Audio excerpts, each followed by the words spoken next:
ठीक है।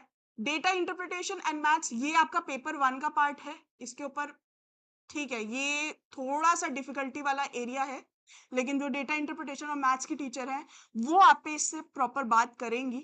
ये भी एक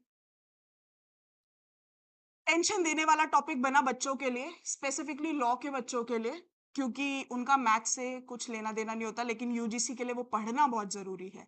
साथ ही साथ आईसीटी भी एक ऐसा सब्जेक्ट है, इसके साथ ही साथ डेटा इंटरप्रिटेशन के साथ आईसीटी भी एक ऐसा सब्जेक्ट है, जो बच्चों को बहुत परेशान कर रहा है। उसकी भी स्पेसिफिक क्लासेस हम लोगों ने तैयार करी हैं। अच्छा, focus on constitution and family law. भाई ये 2 ऐसे सब्जेक्ट्स हैं जो चाहे जुडिशरी का पेपर हो, चाहे एलएलएम एंट्रेंस हो, चाहे यूजीसी नेट लॉ हो, ये 2 सब्जेक्ट्स कहीं नहीं जा सकते। ये 2 सब्जेक्ट्स आएँगे ही आएँगे और अच्छा खासा एरिया कवर करते हैं। लेकिन 2024 के अंदर थोड़ा-सा इनके अंदर डाउनफॉल देखा गया था क्वेश्चंस को लेके। ज़्यादा इंक्रीज़ कर दिया गया था केस लॉ बेस्ड क्वेश्चंस को, क्रोनोलॉजी बेस्ड क्वेश्चंस को।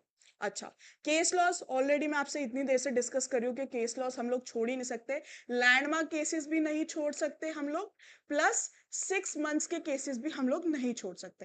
इंटरनेशनल लॉ, अब तक ये सब्जेक्ट इतना ज्यादा बूम में नहीं था, लेकिन if you see the paper pattern of last 3 years, तो international law has been there in good quantity. अच्छे खासे क्वेश्चंस वहां पे पूछे गए हैं, और ऐसे नहीं सीधे सीधे क्वेश्चंस पूछे गए हैं, डिटेल्ड क्वेश्चंस, केस लॉस के ईयर मैच करने के क्वेश्चंस पूछे गए हैं। मतलब अच्छा खासा पढ़ाई करने वाला टॉपिक बना दिया है इसको।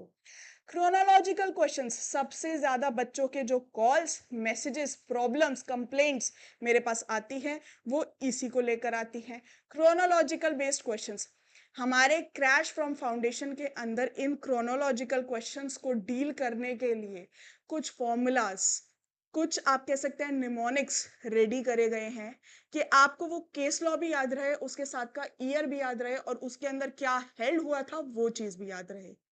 पूरा का पूरा मतलब एक अच्छा खासा पैकेज प्रिपेयर करा गया है इस बारी आपके लिए, कि आपने वो पढ़ लिया तो आपका जून 2025 का पेपर क्लियर होने से कोई नहीं रोक सकता।